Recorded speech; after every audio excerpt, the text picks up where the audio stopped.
조갑제TV 시청자 여러분 안녕하십니까. 2021년 4월 25일 오전 11시 반입니다. 육선 의원인 김무성 전 새누리당 대표, 지금은 국민의힘 소속이고 현직 의원은 아닙니다. 이분이 월간중앙 5월호와 인터뷰를 했는데 그 내용을 좀 소개를 해 드릴 필요가 있다고 판단이 됩니다. 특히 안철수 국민의당 대표가 이 단일화를 선언하면서 지난 보궐선거를 승리로 이끈 그 내막을 아주 흥미롭게 증언을 하고 있고, 김종인 전 비상대책위원장과의 갈등, 그리고 윤석열 총장의 미래 행보에 대한 전망과 충고, 이런 것이 담겨 있습니다. 김무성 전 의원에 대해서는 좋아하는 사람도 있고 싫어하는 사람도 있지만은, 일단 이분이 한국 정치판에서 중요한 위치에서 중요한 역할을 한 점은 부인할 수 없을 것입니다. 정보를 판단함에 있어서는 자신이 좋아한다, 나빠한다, 이런 걸 기준으로 한 게 아니고 두루두루 여러 측면에서, 여러 시각에서 발생되는 정보를 종합해서 스스로 판단하는 겁니다. 주관적으로 판단하는 겁니다. 그래서 정보 제공 차원에서 김무성 전 새누리당 대표의 이야기를 중요한 부분만 뽑아서 소개를 해드리겠습니다. 월간중앙 5월호와 인터뷰한 내용입니다. 우선 안철수 대표와의 인연을 이렇게 설명을 합니다. 안철수 대표는 우리 당 후보를 떨어뜨릴 수 있는 힘을 가지고 있었다. 그래서 내가 안 대표에게 만일 우리가 또 분열해서 대선을 치르면은 좌파 정권 연장에 기여한 역사적 죄인이 되는 것 아니냐, 제발 같이 가자고 호소했다. 그랬더니 안 대표가 그렇게 하겠습니다 하고 동의하더라. 안 대표는 대선에서 서울시장 선거로 목표를 한 단계 하향 조정했다. 그게 헌신이다. 대권 주자였던 안 대표가 헌신한다고 하니 절망에 쌓여 있던 우파 국민이 이번엔 뭐가 될 것 같다라고 관심을 갖게 되었다. 여기에 나경원, 오세훈 같은 거물들이 뛰어들면서 흥행에 성공했다. 흥행 성공 덕분에 국민의힘이 승리할 수 있었다. 분명히 안 대표의 공이 크다. 안 대표는 처음부터 야권 단일화에 참여하겠다고 말했는데 거기에 대고 김종인 전 위원장은 안 대표가 자기로 단일화 해달라고 한다, 생떼 쓴다는 식으로 사실을 왜곡했다. 안 대표는 자기로 단일화 해달라고 말한 사실이 전혀 없다. 안 대표가 대권 주자에서 서울시장 주자로 내려온 게 뭘 의미할까? 대선에서 우리 당의 가장 큰 장애물이 안 대표였다. 앞으로도 안 대표가 독자 출마하면 우리 당 후보는 필패다. 그런 안 대표가 스스로 자리를 비켜주었으니 우리 당 입장에서는 대권 과도가 후원이 뚫린 거다. 그런 안 대표에게 비대위원장이 저주를 퍼붓다니 그게 말이 되나? 지금 와서 하는 말이지만 사실 안 대표가 몇 번이나 그만둘까 고민했다. 그럴 때마다 만나서 설득하고 붙잡았다. 그런데 김 전 위원장은 내가 안 대표 편을 들었다고 또 뒤집어 씌우더라. 우리와 함께 가기로 한 이상 안 대표도 우리 당의 잠재적 대선 후보 중 하나 아닌가? 그렇다면 당이 우리 선수를 보호해야지 저주를 퍼부어야 되겠나? 나는 우리 당 비대위원장으로서 우리 당 오세훈 후보가 당선되도록 노력하는 게 당연한 것 아니냐는 김 전 위원장의 주장에는 동의한다. 그런데 거기까지만 했어야지 왜 안 대표를 저주하나? 김무성 전 대표는 또 이렇게 이야기합니다. 김종인 전 위원장을 모셔온다고 했을 때 국민의힘 내부에서 반대가 많았다. 그때 내가 반대하는 사람들을 일일이 만나서 국민이 우리를 싫어하니 우리가 변해야 한다. 그 나물에 그 밥 속에서 전당대회 열어서 대표를 뽑은들 변화할 수 있겠느냐고 설득을 했다. 우리와 다른 길을 걸어왔다. 경륜 있는 분을 모셔서 함께 변해보자는 생각이었다. 당시 내가 김 전 위원장의 가장 큰 후원 세력이었다. 그런데 김 전 위원장은 우리 당에 들어온 뒤로 우리를 변화시키는 노력을 별로 안 하더라.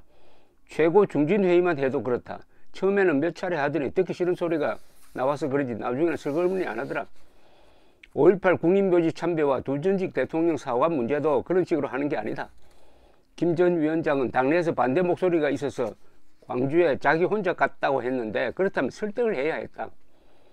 정운천 전북 고창 출신 의원이 김 전 위원장에게 모시고 가겠다고 말했는데도 오지 말라고 해서 자기는 못 갔다고 하더라. 두 전직 대통령 구속과 관련해 사과하는 것도 마찬가지다.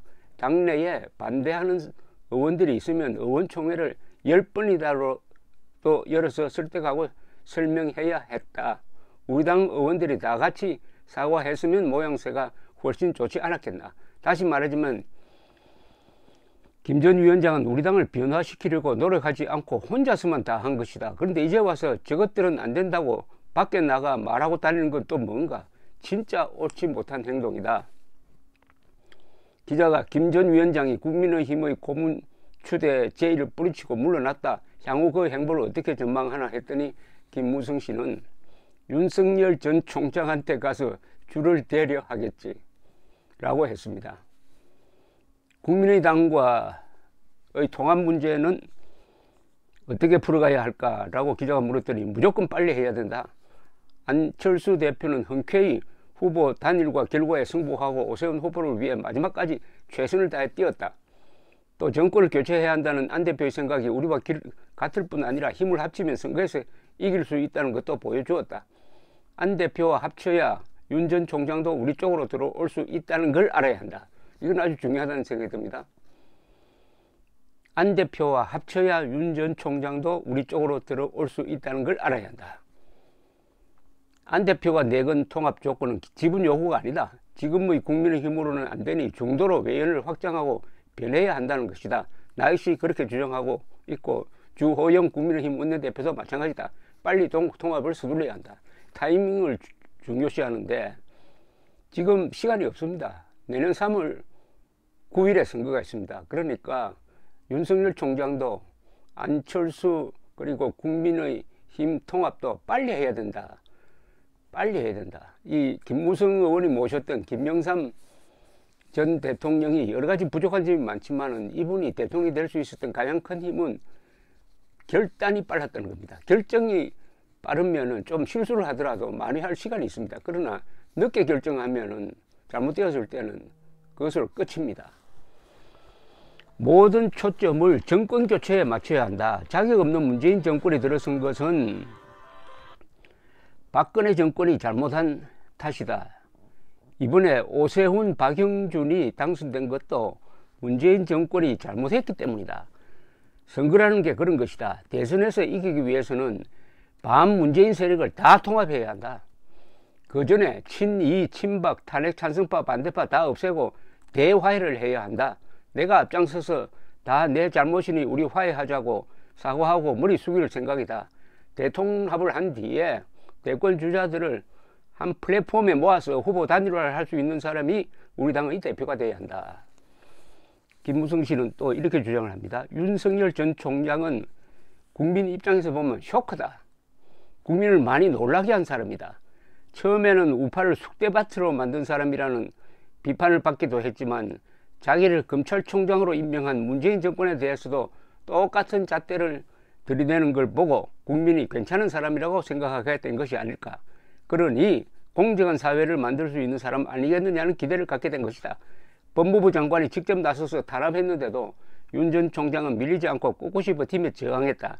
지금 윤 전 총장은 내가 왜 정치를 해야 하나라는 고민의 시간을 보내고 있을 것이다. 국민 앞에 나올 때는 이런 이유로 정치를 시작하겠습니다라고 말할 수 있어야 하니까. 그래서 너무 늦으면 안 된다. 우리 당 전당대회 끝나고 나오는 게 순리라고 생각한다. 이 상당히 합리적인 이야기인데요. 전당대회를 통해서 새로 대표를 국민의힘 대표가 나오면은 그때 물론 그 전에 안철수와의 통합, 그 다음에 윤석열 총장이 들어올 수 있는 그야말로 플랫폼이 만들어진다 이런 이야기입니다. 이어서 김무성 씨는 윤 전 총장 주변 세력이 자발적으로 움직이고 있다. 반기문 전 유엔 사무총장 때도 그랬듯이 윤 전 총장에게 조언하는 정치인이나 국민은 윤 전 총장이 제3지대에서 신당을 만들어서 시작할 것이라고 생각한다. 그런데 그건 정치를 모르는 사람들의 생각이다. 다른컨대 그런 방식이 실패할 수밖에 없다. 제3지대가 성공하려면 제1야당이 소멸해야 하는데 그게 가능하겠나? 윤석열 신당으로 넘어가는 사람들은 있겠지만 그렇다고 제1야당이 없어지지는 않는다. 반드시 후보를 내게 돼 있다. 그렇다면 결국 지난 대선 때와 똑같은 결과가 나온다. 그런 길을 가면 절대 안 된다. 윤 전 총장과 일면식도 없지만 언젠가 만나게 되지 않을까 싶다. 윤 전 총장이 국민을 위해 잘 판단하리라 생각한다. 신당 제3지대는 안 된다는 겁니다. 그것은 바로 문재인 정권을 돕는 결과가 될 것이라는 이야기죠. 김무성 씨는 또 이렇게 덧붙였습니다. 나는 오래전부터 이낙연 전 대표는 어렵다고 보았다. 사실 대선 준비는 정세균 전 국무총리가 가장 많이 했다. 세력적 가장 크다고 할 수 있다.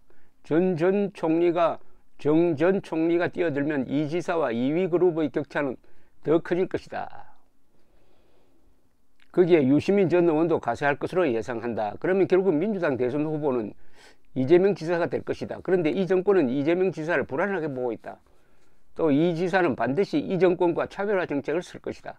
국민에게 인기 없는 문재인 주류 세력과 차별화하지 않으면 안 되니까. 그렇게 되면 민주당은 분열로 갈 수밖에 없다. 그걸 막아내는 게 권력의 힘인데 이미 레임덕으로 빠졌으니 어찌하겠나.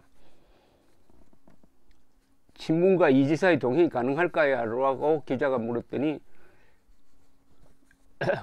김무성 씨는 이렇게 이야기했습니다. 어렵지 않을까? 왜냐하면 이번 선거에서 민심이 폭발한 것을 보면 알 수 있을 것이다. 민심은 이미 친문을 떠났다. 그런데 권력은 마지막까지 놓지 않으려는 속성을 갖고 있다.